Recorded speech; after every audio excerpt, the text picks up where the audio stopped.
क्या आप IIT JEE medical 11th या 12th की प्रिपरेशन कर रहे हैं और आपको एक बेस्ट कोचिंग इंस्टीट्यूट की तलाश है? तो अब आपके साथ होगा चंद्रयान, जहां है NITN फैकल्टीज, साथ ही up to 100% scholarship. Chandrayaan, Lankeshwar complex, Akashvani Chowk, Adityapur. Admissions open. Hello everyone, welcome to the YouTube channel of Chandrayaan. Myself Manisha and today we will be continuing our topic that is chemical bonding. So पिछले class में हमने देखा था exceptions in the octet group कि क्या-क्या exceptions होता है एक octet group में, ठीक है? तो आज हम क्या देखने वाले थे? आज हम देखने वाले थे bond parameter कि जब एक bond बनता है तो क्या-क्या ऐसा parameter है जो हमको याद रखना पड़ेगा और हमको समझना भी पड़ेगा, ठीक है? तो चलो लेट्स स्टार्ट। तो पहले क्या है, ये है आपका जो स्क्रीन पे है बॉन्ड पैरामीटर। क्या क्या बॉन्ड पैरामीटर होता है, ठीक है? तो यहाँ पे क्या क्या बॉन्ड पैरामीटर है बेसिकली, यहाँ पे पहले जो बॉन्ड पैरामीटर है वो है बॉन्ड लेंथ। क्या है पहला बॉन्ड पैरामीटर जो है वो है बॉन्ड लेंथ। इसके बाद है बॉन्ड एंथैल्पी। क्या है बॉन्ड एंथैल्पी। इसके बाद है bond angle, then bond order and then bond polarity. ये आपका है बॉन्ड पैरामीटर कि एक बॉन्ड जब बनता है तो किस किस चीज के ऊपर डिपेंड होता है। तो आज हमारी क्लास में हम किसके बारे में डिस्कस करेंगे? पहला bond parameter that is bond length, ठीक है? पहला बॉन्ड पैरामीटर कौन सा है? Bond length. चलो देखते हैं। तो बॉन्ड पैरामीटर बेसिकली क्या होता है, ठीक है? सॉरी, बॉन्ड लेंथ बेसिकली क्या होता है, ठीक है? तो बॉन्ड लेंथ बेसिकली होता है कि जब भी आपका एक बॉन्ड बनेगा, ठीक है, जब भी आपका एक दो मॉलिक्यूल के बीच या फिर दो एटम के बीच जब बॉन्ड बनेगा तो उनका जो बीच का जो लेंथ होता है वो हमारा बॉन्ड लेंथ है। मतलब क्या है कि यहाँ पे देखो एक आपका ये एक एटम है जिसका हम मान लें एटम 1 है और ये एक एटम है जो कि आपका है एटम 2। तो इन दोनों के बीच में देखो सेंटर पॉइंट के बीच में जो सेंटर होता है उसके बीच में जो डिस्टेंस होता है वो हमारा क्या लिखा है? बॉन्ड लेंथ लिखा है। वो क्या लिखा है? Bond length. सो जब एक बॉन्ड बनते हैं तो दो मॉलिक्यूल के बीच या फिर दो एटम के बीच जो डिस्टेंस होता है सेंटर टू सेंटर डिस्टेंस उसको हम बोलेंगे बॉन्ड लेंथ। क्या? Bond length. तो अगर हम इसको लिखेंगे तो क्या लिख सकते हैं हम कि द डिस्टेंस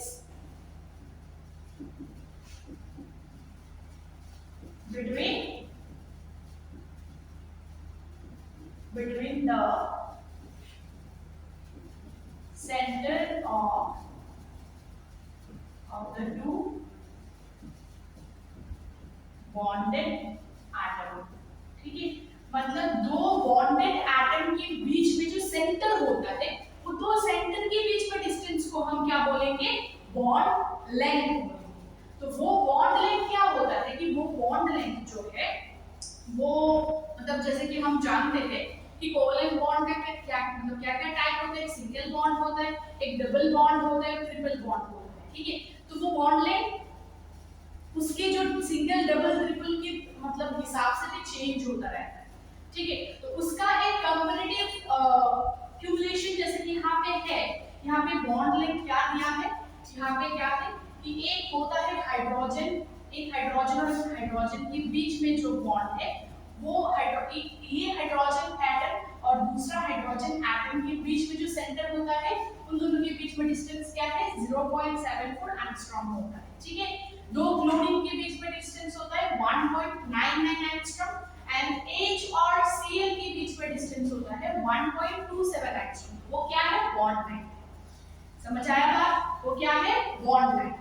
अब होता ये है कि जब जब एटम का साइज जैसे कि हमने देखा था कि क्लासिफिकेशंस ऑफ एलिमेंट्स में हमने क्या देखा कि टॉप टू बॉटम अगर आप एक पीरियोडिक टेबल के टॉप टू बॉटम जाओगे तो जो एटम होता है उसका साइज इंक्रीज होता जाता है क्योंकि न्यू शेल वहां पे ऐड होते जाते हैं और उस हिसाब से साइज भी बढ़ता जाता है। तो अगर एटम का साइज बड़ा होता है तो बॉन्ड लेंथ का क्या होता है? जस्ट एक क्यूमुलेटिव मतलब सोचो जस्ट एक थोड़ा सा कि अगर आपके पास ये एक बॉन्ड है, मान लो कोवलेंट बॉन्ड, ठीक है? अगर आपके पास ये एक बॉन्ड है, छोटू सा एक मॉलिक्यूल है और ये भी एक मॉलिक्यूल है, इन दोनों के बीच बॉन्ड जो है मान लो ये हाइड्रोजन है ये एक हाइड्रोजन है, ठीक है। तो हाइड्रोजन के बाद होता है लिथियम टॉप टू बॉटम, इसके बाद सोडियम होता है। तो जब सोडियम का साइज के बारे में हम देखेंगे, हाइड्रोजन का एक होता है एटॉमिक नंबर, अगर सोडियम की बात करें तो वहां पे होता है 11, ठीक है। सोडियम की बात करें तो वहां पे होता है 11, ठीक है। तो अगर हम सोडियम तो मतलब जैसे कि मॉलिक्यूल्स नहीं बनाते, अगर हम Li2 की बात करें, ठीक है, लिथियम की बात करें, लिथियम में कितना होता है 3, तो इसका थोड़ा सा बड़ा होगा, राइट, थोड़ा सा बड़ा होगा। तो जैसे जैसे आपका एटम का साइज बढ़ता जाएगा, उन दोनों के सेंटर के बीच में डिस्टेंस भी क्या होता जाएगा, बढ़ता जाएगा। तो उस हिसाब से बॉन्ड लेंथ जो है वो इंक्रीज होगा। इसका बॉन्ड लेंथ अगर x1 है, इसका बॉन्ड लेंथ अगर x2 है, तो x2 is greater than x1, जो कि यहाँ पे शो हुआ है। अच्छे से देखो, ये क्या है, हाइड्रोजन मॉलिक्यूल है H2, और ये क्या है, क्लोरीन मॉलिक्यूल है जो कि है Cl2। इन दोनों के बॉन्ड डिस्टेंस देखो, बॉन्ड लेंथ या बॉन्ड डिस्टेंस सेम होता है। क्या है, 0.74 है हाइड्रोजन की केस में और 1.9 एंगस्ट्रॉम है क्लोरीन की केस में, राइट। क्यों, क्योंकि क्लोरीन का होता है 70, हाइड्रोजन का होता है 1। तो as compare to hydrogen, chlorine is greater, size बड़ा होता है। तो जब साइज बड़ा होता जाता है, बॉन्ड लेंथ भी इंक्रीज होता जाता है, ठीक है। और भी आपका फैक्टर है जो बॉन्ड लेंथ के ऊपर इफेक्ट पड़े, इफेक्ट होता है बॉन्ड लेंथ। क्या क्या फैक्टर है वो, चलो हम आगे जानते हैं। देखो, फैक्ट्स अबाउट बॉन्ड लेंथ, यहाँ पे लिखा है फैक्ट्स अबाउट बॉन्ड लेंथ, ठीक है। तो अगर आपके पास एक सिंगल बॉन्ड है, जैसे कि मान लो आपके पास हाइड्रोजन मॉलिक्यूल का है, वो क्या होता है, सिंगल बॉन्ड होता है, ठीक है। ठीक है, सिंगल बॉन्ड में कितना इलेक्ट्रॉन का शेयरिंग होता है, यहाँ पे एक इलेक्ट्रॉन और यहाँ पे एक इलेक्ट्रॉन, 2 इलेक्ट्रॉन का यहाँ पे शेयरिंग होता है। एक डबल बॉन्ड की सोचे, मान लो O2 मॉलिक्यूल, तो O2 मॉलिक्यूल के बीच में डबल बॉन्ड होता है। तो यहाँ पे एक इलेक्ट्रॉन, यहाँ पे एक इलेक्ट्रॉन, यहाँ पे एक इलेक्ट्रॉन, यहाँ पे एक इलेक्ट्रॉन, ठीक है। और एक ट्रिपल बॉन्ड के बारे में सोचे, चलो N2 के बारे में सोचते हैं। तो N2 के बारे में क्या होता है, यहाँ पे 2 2 3 6 इलेक्ट्रॉन का शेयरिंग होता है। तो क्या होता है कि जब इलेक्ट्रॉन डेंसिटी बढ़ जाता है, जैसे कि सिंगल बॉन्ड में 2 इलेक्ट्रॉन, डबल बॉन्ड में 4 इलेक्ट्रॉन, तो जब इलेक्ट्रॉन डेंसिटी बढ़ जाता है तो बॉन्ड लेंथ जो होता है वो छोटा होता जाता है, क्योंकि खींचते, देखो 2 इलेक्ट्रॉन तेजी से खींच पाते हैं, ठीक है, लेकिन 4 इलेक्ट्रॉन क्या करते हैं, उनके बीच में थोड़ा सा रिपल्शन होता है ना, क्योंकि ये इलेक्ट्रॉन दूरी दूरी पे है, ये इलेक्ट्रॉन तो दूरी दूरी पे नहीं है ना, पास-पास है, तो वो थोड़ा सा रिपल कर जाएगा, और ये इंटरेक्शन, उस इंटरेक्शन रिपल्शन करके बॉन्ड जो होता है वो थोड़ा सा छोटा हो जाता है एज कंपेयर टू जहां पे आपका इलेक्ट्रॉन डेंसिटी कम रहता है, राइट। यहाँ पे क्या होता है, यहाँ पे बहुत, मतलब यहाँ पे डबल बॉन्ड की रिस्पेक्टिव से 6 इलेक्ट्रॉन, मतलब ज्यादा इलेक्ट्रॉन है तो वो बॉन्ड और छोटा हो जाता है। ट्रिपल बॉन्ड क्या हो जाता है, ज्यादा इलेक्ट्रॉन है तो खींचते हैं जोर से तो छोटा हो जाता है।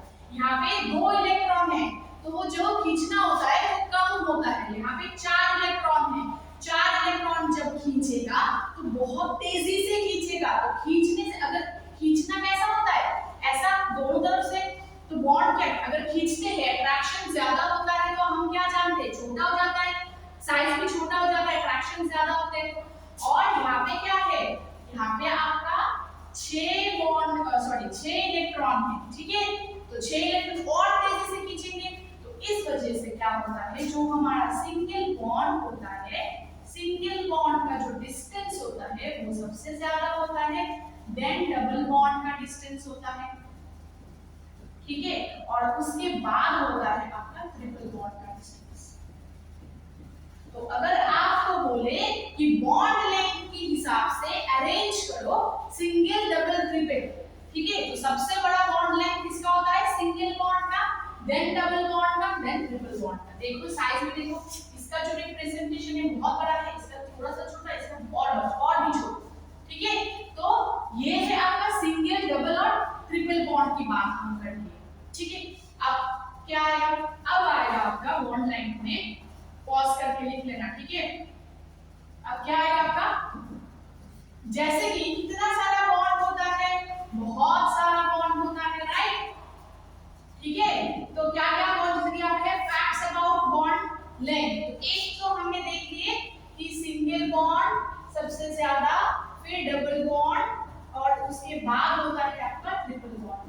एक फैक्ट तो हमने देख लिया। दूसरा फैक्ट क्या है?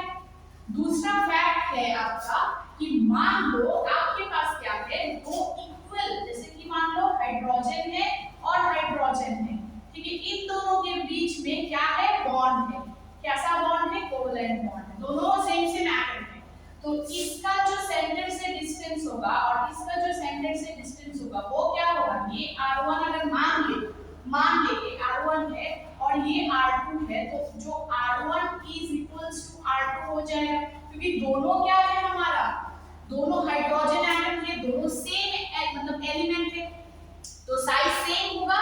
तो सेंटर से जो रेडियस होता है, r क्या होता है, सेंटर से मतलब क्या बोलते हैं इसको, सेंटर से इसका दूरी जो होता है इसको क्या बोलते हैं, रेडियस। पूरा ले लिया तो डायमीटर होता है, तो रेडियस जो है दोनों का सेम है, ठीक है ना। r1 is equals to r2 है, तो अगर r1 is equals to r2 है ऐसा एलिमेंट के लिए, लाइक क्लोरीन भी, Cl2 भी, एक Cl होगा और दूसरा Cl होगा, दोनों सेम सेम मॉलिक्यूल, इन दोनों के बीच में भी डिस्टेंस जो है सेंटर टू मतलब r1 और r2 जो है, ये जो दोनों डिस्टेंस है वो सेम होगा। तो अगर ऐसा सेम सेम एलिमेंट के लिए हमारा बॉन्ड लेंथ क्या होता है, बॉन्ड लेंथ होता है half of r1, ऐसा हो जाएगा, ठीक है। क्या होगा, हाफ ऑफ r, मतलब दोनों डिस्टेंस सेम है ना, तो बॉन्ड लेंथ क्या हो जाएगा, एवरेज हो जाता है, हाफ ऑफ r हो जाता है, ठीक है।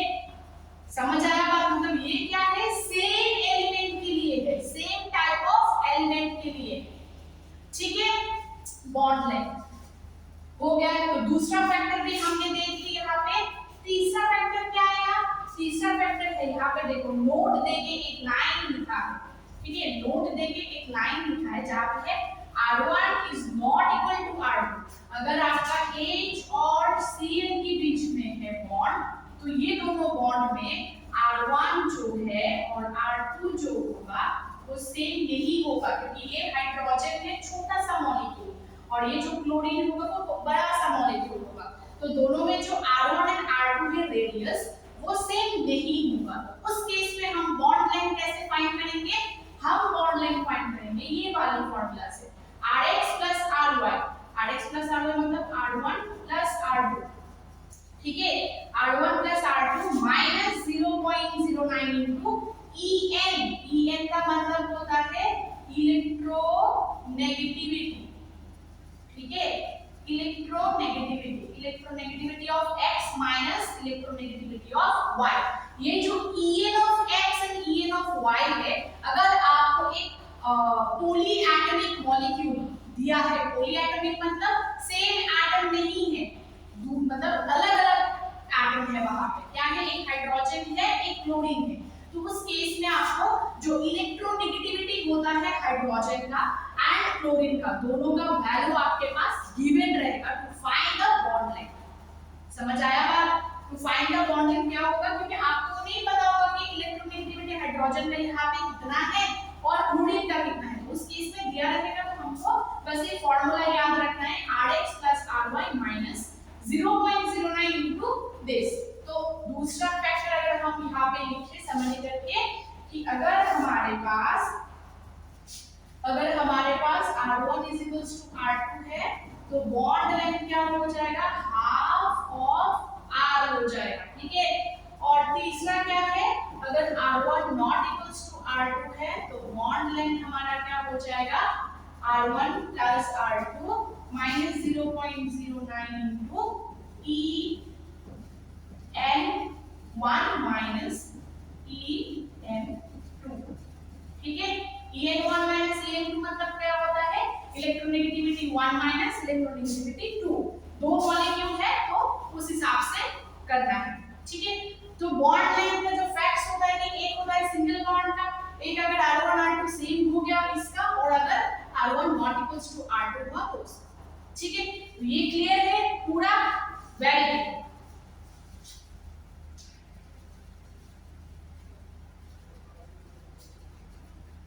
नेक्स्ट क्या है हमारा, नेक्स्ट है टाइप्स ऑफ बॉन्ड, ठीक है, क्या है, टाइप्स ऑफ बॉन्ड। बॉन्ड। यहाँ पे कितना टाइप्स का बॉन्ड होता है पहले मेरे को ये बताओ, कितना टाइप्स का बॉन्ड होता है? एक होता है आपका कोवैलेंट बॉन्ड, एक होता है आपका इलेक्ट्रोवैलेंट बॉन्ड, मेटालिक बॉन्ड भी होता है और वैन डर वाल्स बॉन्ड भी होता है। तो बॉन्ड की कैसा कैटेगरी है, बॉन्ड कैसा है, उसके ऊपर भी बॉन्ड लेंथ डिपेंड होता है। ठीक है, तो जो कोवैलेंट बॉन्ड होता है, जैसे कि हमारे यहाँ पे कोवैलेंट बॉन्ड कौन सा है, ये हाइड्रोजन मॉलिक्यूल का जो बॉन्ड है वो हमारे पास क्या है, कोवैलेंट बॉन्ड है। यहाँ पे जो NHF का बॉन्ड है वो क्या है, हमारा आयनिक बॉन्ड है।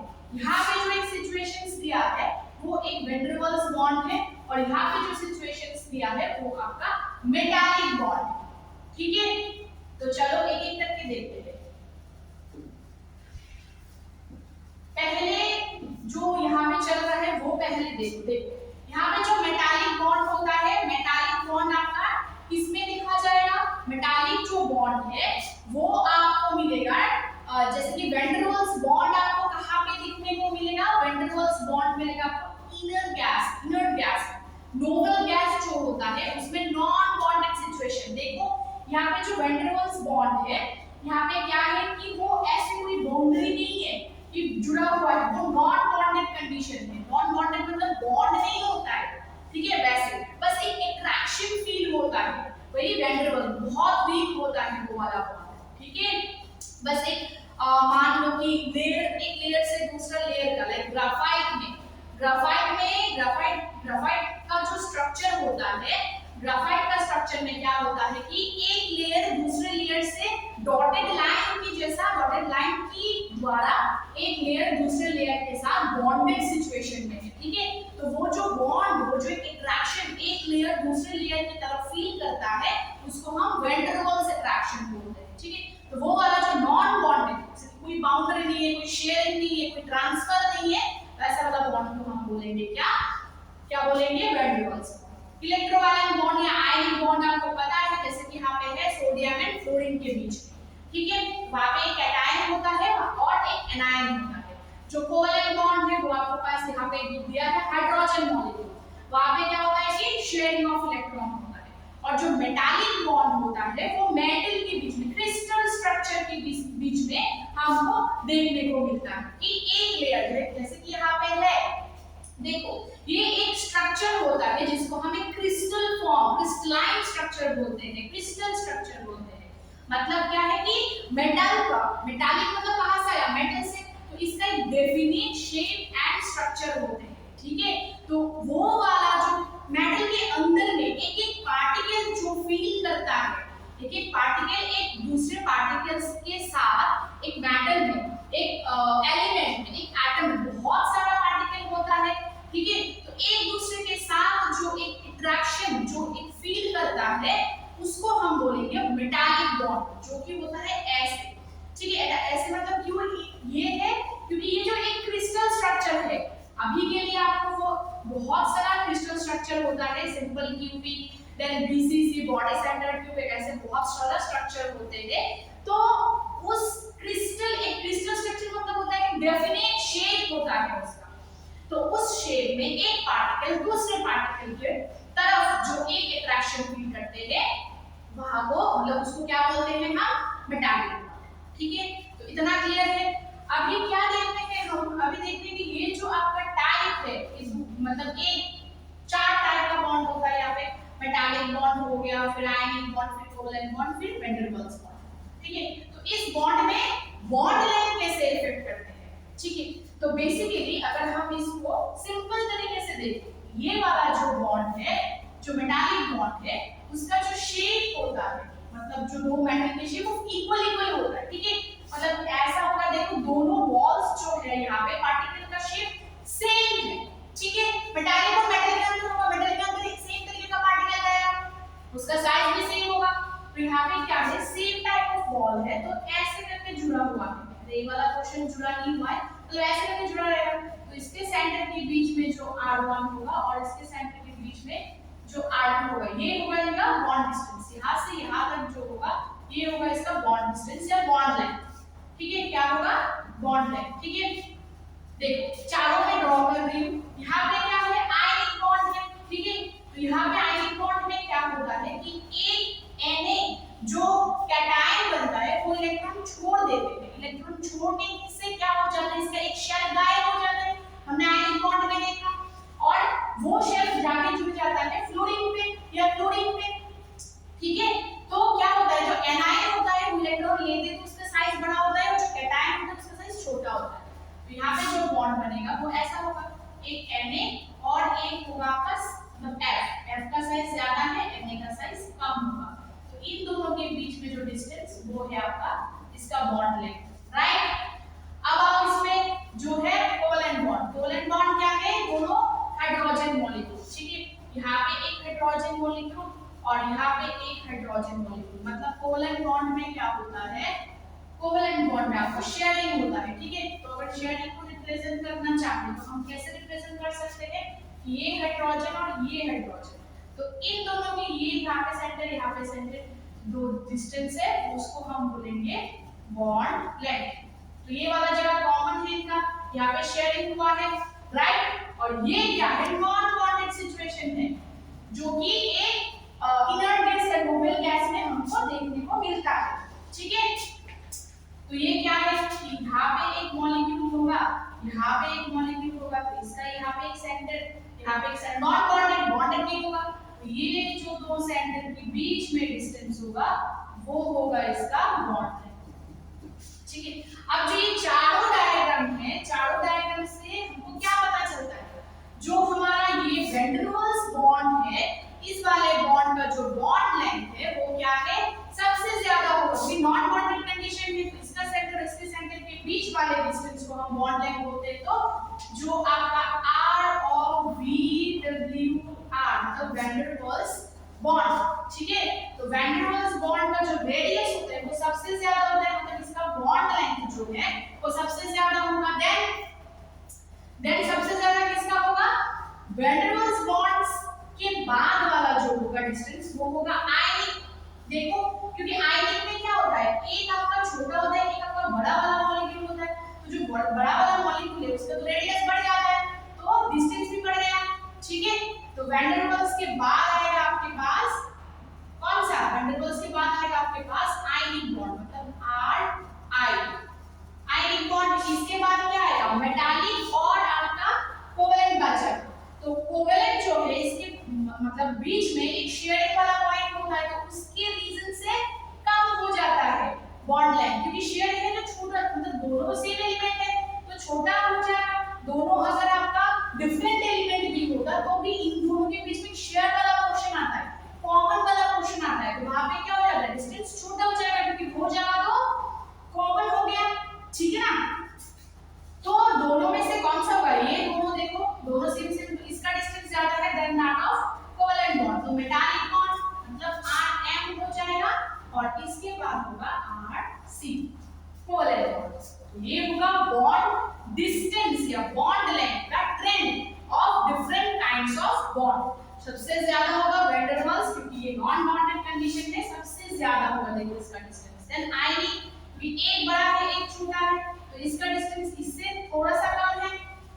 Then that of this to ionic bond is ज्यादा होता है, क्योंकि यहाँ पे दोनों इस पॉइंट पे जुड़ा रहता है, मेटालिक बॉन्ड भी इसलिए यहाँ पे जुड़ा नहीं रहता है, यहाँ पे एक छोटा और एक बड़ा होता है, तो उस हिसाब से आयनिक बॉन्ड ज्यादा होगा, ठीक है। इसके बाद आता है मेटालिक, क्योंकि मेटालिक में क्या होता है, कोई कॉमन ऐसा नहीं प्लेस रहता है, यहाँ पे जैसे कि एक और दूसरे के बीच में घुस जाता है, राइट, एक दूसरे के बीच में, इसमें क्या होता है एक दूसरे के बीच में घुस जाता है, तो सेंटर टू सेंटर डिस्टेंस कम हो जाता है, और यहाँ पे एक ऐसे तो दूसरा ऐसे रहता है, तो सेंटर टू सेंटर डिस्टेंस ज्यादा होता है, ठीक है। तो तीसरा आएगा मेटालिक और उसके लास्ट में आएगा कोवेलेंट। समझ आ गया, ठीक है। तो ये होता है पूरा डिस्क्रिप्शंस ऑफ बॉन्ड लेंथ। अगर कोई भी कंफ्यूजन रहा तो पूछो यहाँ पे कमेंट सेक्शन में, ठीक है। तो ये रहा trend of different kinds of bonds, ठीक है। क्या क्या, van der Waals, then ionic, then metallic, then covalent. और हमने क्या देखा, यहाँ पे देखा हमने फैक्टर्स, क्या क्या फैक्टर, सबसे बड़ा single bond, then double bond, then triple bond, ठीक है। ट्रिपल बॉन्ड सबसे छोटा होता है, क्योंकि वहां पे 6 इलेक्ट्रॉन का शेयरिंग होता है, तो खींचते तो छोटा हो जाता है, बॉन्ड छोटा हो जाता है, ठीक है। और क्या है, और क्या होता है, और हमने यहाँ पे क्या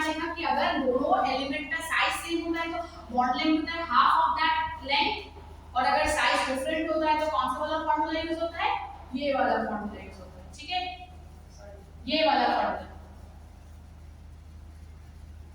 कौन सा वाला, ये जो rx plus ry minus 0.09 into en x मतलब first element minus second element, ठीक है।